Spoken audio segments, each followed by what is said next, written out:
전쟁 시작 39일 만에 미국과 이란이 마침내 휴전에 합의했습니다. 협상 데드라인 90분 전 이란은 호르무즈 해협을 열겠다고 선언했습니다.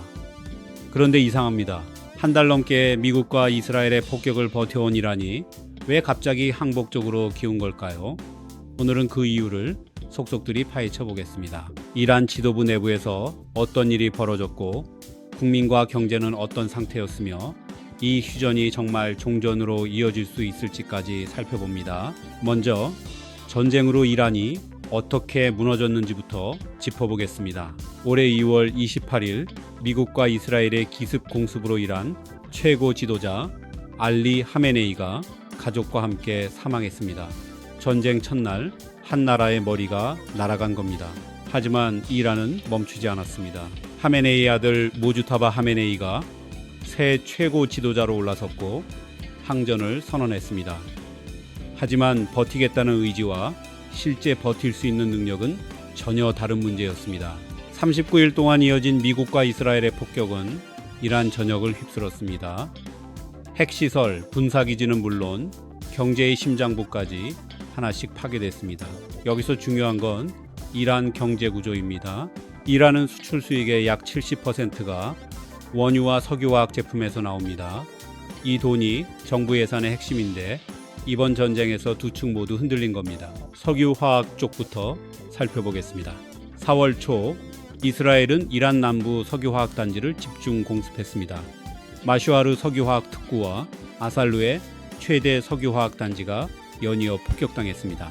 이란 전체 석유화학 수출의 약 85%를 담당하는 핵심 시설들이 모두 가동불능 상태에 빠졌다고 발표했습니다.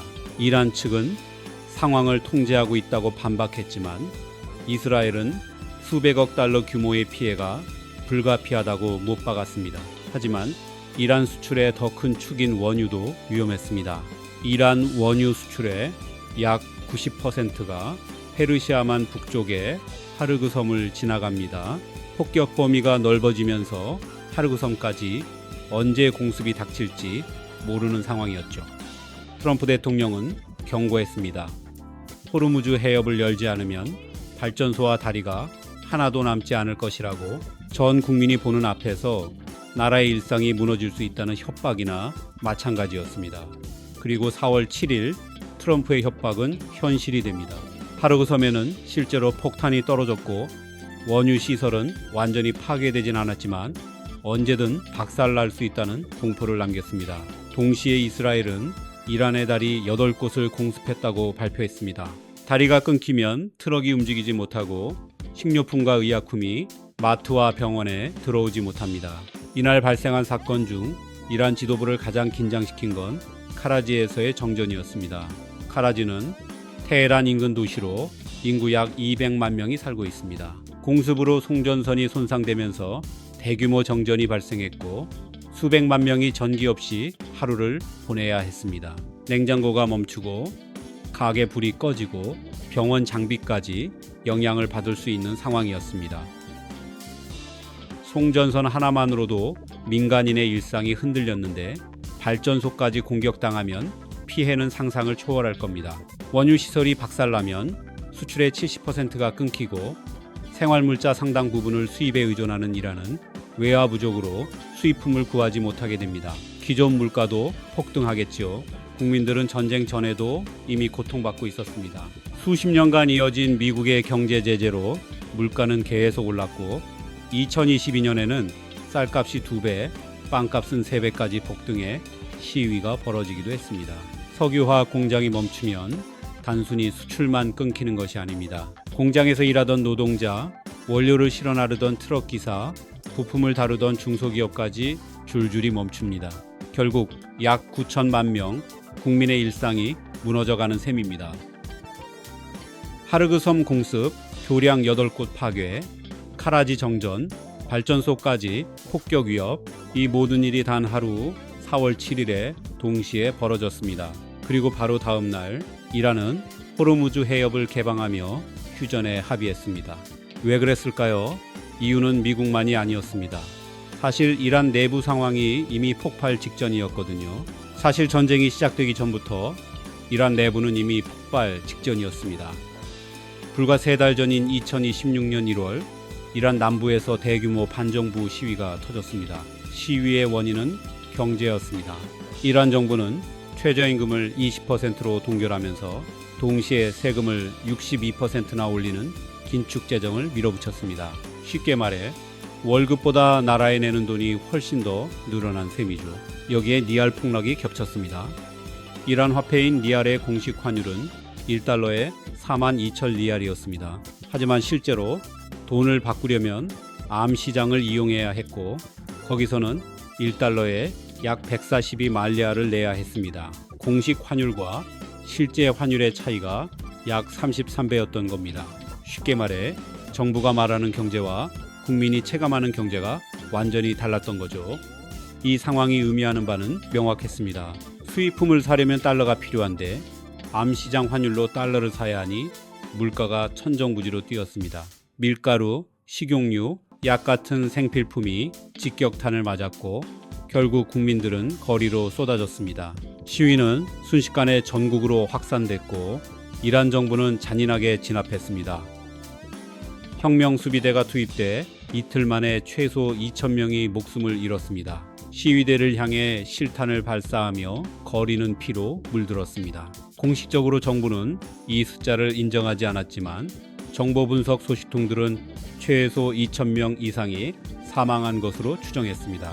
진압에는 성공했지만 이 사건은 지도부의 깊은 악몽으로 새겨졌습니다. 1월 당시 혁명수비대가 운전했기에 무력을 동원할 수 있었지만 이제 39일간의 전쟁으로 군사 인프라 상당 부분이 파괴된 상태였습니다.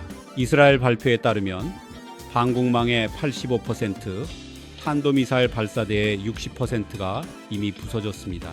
전쟁을 수행하기도 빠듯한 상황에서 자국민 시위까지 동시에 진압할 여력이 있을까요? 이란 지도부가 그린 최악의 시나리오는 이랬을 겁니다. 발전소가 폭격당해 전기가 끊깁니다. 전기가 끊기면 정수장이 멈춰 물이 나오지 않습니다. 냉장 시설이 멈추면서 식량은 썩어가고 병원 장비도 꺼집니다. 결국 9천만 국민이 어둠 속에서 굶주리고 목말라하게 됩니다. 1월처럼 사람들이 거리로 쏟아져 나올 것이고 이번에는 진압할 힘조차 없습니다. 결국 외부의 폭탄이 아니라 내부 혼란으로 나라가 무너질 수 있는 상황이었습니다. 카라지 정전은 단순한 정전 사고가 아니었습니다. 1월 시위의 악몽이 돌아올 수 있다는 경고였죠. 만약 트럼프의 경고대로 발전소가 폭격되고 전기와 물이 완전히 끊긴다면 이란 지도부는 1월 시위가 장난에 불과했다는 걸 깨달았을 겁니다. 그뿐만 아니라 이란을 이끌어야 할 지도자가 사라져버린 상황도 문제였습니다. 공습 첫날 알리 하메네이가 사망했고 모주타바 하메네이가 새 최고 지도자로 올라섰지만 이마저도 모습을 감춰버렸습니다. 영국 더 타임스는 4월 초 모주타바가 공습 당시 부상을 입어 쿠이라 도시에서 치료 중이며 국가 의사결정에 관여할 수 없는 상태라고 보도했습니다. 쉽게 말해 의식불명 상태였던 것이죠. 키프로스 주재이란 대사, 미국 국방장관의 언급까지 겹치면서 모주타바는 최고 지도자로 선출된 이후 단 한 번도 공개석상에 나타나지 않았고 목소리조차 공개되지 않았습니다. 전쟁을 지휘해야 할 지도자의 실제 목소리를 아무도 듣지 못한 상황이었죠. 이란 국영방송에서 공개된 영상조차 AI로 만든 가짜 영상이라는 의혹이 제기됐습니다. 영상을 통해 모주타바의 목소리는 단 한마디도 나오지 않았습니다. 뿐만 아니라 아버지 알리 하메네이의 장례도 40일 넘게 치러지지 않았습니다. 시아파 전통에서는 장례를 빨리 치르는 것이 관례인데 장례가 미뤄진 것은 새 지도자가 공개석상에 나올 수 없음을 보여주는 신호였습니다. 모든 정황을 종합하면 사실상 지도자 없이 전쟁을 치르고 있었던 이란, 전문가들은 혁명수비대가 국가를 대신 운영했을 것으로 분석합니다. 하지만 군사 조직인 혁명수비대가 외교 협상, 경제 정책, 국민과의 소통까지 맡을 수는 없었습니다. 외부 폭격, 경제 붕괴, 내란 공포, 지도자 부재, 모든 압력이 동시에 이란을 짓누르고 있었습니다. 결국 이란 정부는 마지막 카드를 꺼냈습니다. 4월 7일 이란 체육청소년부 차관은 전국의 청년, 예술가, 운동선수들을 발전소 앞으로 소집했습니다. 이른바 인간 사슬 캠페인이었습니다. 발전소를 사람으로 둘러싸면 폭격을 막을 수 있다는 계산이었죠. 미사일이나 전투기로 막을 수 없는 상황에서 사람의 몸으로 발전소를 지키는 절박한 선택이었습니다. 하지만 국제법상 민간인을 군사 목표물의 방패로 사용하는 것은 금지되어 있습니다. 트럼프 대통령도 이를 불법이라고 지적했습니다. 그러나 이란에는 선택의 여지가 없었습니다. 항공망의 85%가 이미 파괴됐고 하늘에서 폭탄이 쏟아지는 상황에서 사람을 세우는 것 외에 방법이 없었던 겁니다. 동시에 이란은 혁명수비대의 병사 모집 연령을 16세에서 12세로 낮췄습니다. 인간 사슬과 이 프로그램은 별개였지만 둘 다 같은 메시지를 보여주었습니다.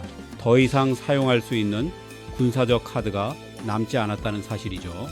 청년들을 발전소 앞에 세우고 12살 아이들까지 전쟁에 투입하는 나라, 밖에서는 폭격이 계속되고 안에서는 지도자가 사라지고 경제는 바닥을 치고 시위의 공포가 여전히 살아있는 상황, 이 모든 압력이 동시에 이란을 짓눌렀고 4월 8일 트럼프 대통령이 정한 협상 시한 90분을 앞두고 이란은 호르무즈 해협을 임시로 개방하겠다고 선언하며 2주간 휴전에 합의했습니다.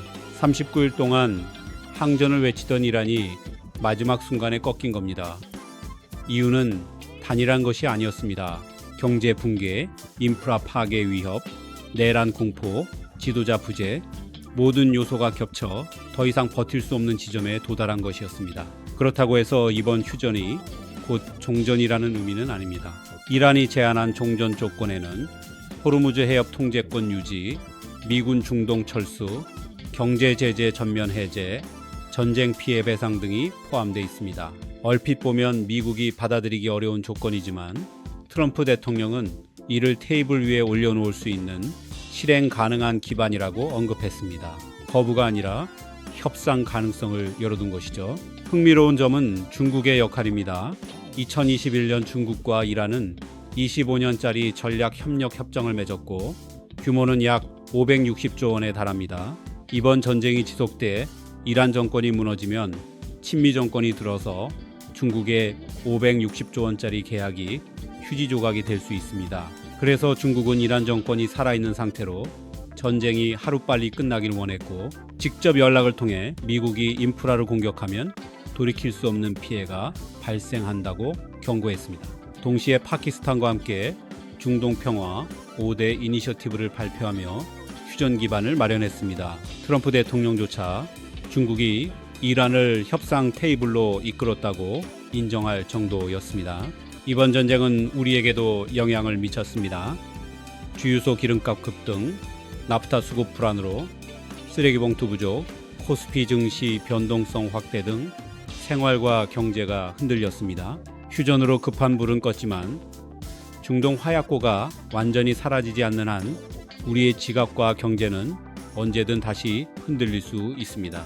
과연 이란과 미국은 이번 휴전을 종전으로 만들 수 있을까요? 종전 여부는 쉽지 않지만 현재 이란 상황과 트럼프의 유화적 톤 그리고 중국의 영향까지 고려하면 충분히 종전 가능성도 있다고 볼 수 있습니다.